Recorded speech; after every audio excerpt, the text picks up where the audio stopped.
Viral angrakha ড্রেসের cutting করার জন্য আমি প্রথমে বক্রম নিয়ে নিচ্ছি।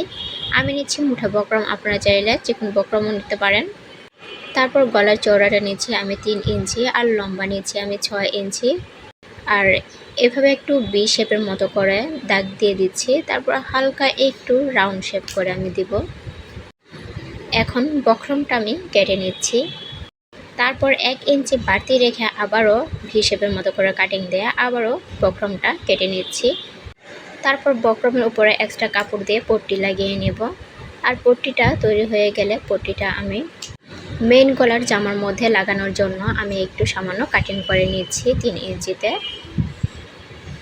তারপর এটা মেরে নিচ্ছি আর এটা বসিয়ে নিচ্ছি। পট্টিটা বসানোর পর আমি পট্টিটা সেলাই করে নেব।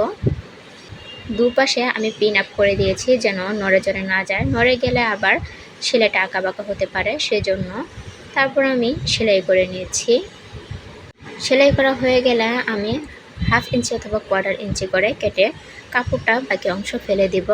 তারপর ছোট ছোট কাট করে শেপ দিয়ে নেব যেন গলার শেপটা সুন্দর আসে। গলার সাইডের যে পিনগুলো দিয়েছিলাম সেগুলো খুলে নিয়ে এখন গলার পট্টিটা উল্টিয়ে দিচ্ছি। দেখেছেন ফিনিশিংটা কতটা সুন্দর এসেছে। আংরাখা ড্রেসের সবথেকে মূল আকর্ষণীয় ও সৌন্দর্যই হচ্ছে পাইপিং অথবা লেস লাগানো। তো গলার সাইড দিয়ে আমি কিন্তু লেস লাগিয়ে দিচ্ছি। লেসটা আমি জাস্ট আপনাদেরকে একটু দেখিয়ে দিচ্ছি যে কিভাবে আমি বসাবো গলার মধ্যে। তো প্রথমে এক সাইডে দিয়ে তারপরে কিন্তু আরও এক সাইড থেকে একদম পুরো বুক থেকে নিচে নামিয়ে দিয়েছি। এরপর কিন্তু যেভাবে বসিয়ে দেখিয়েছি সেইভাবেই আমি কিন্তু সেলাইটা করে নিয়েছি।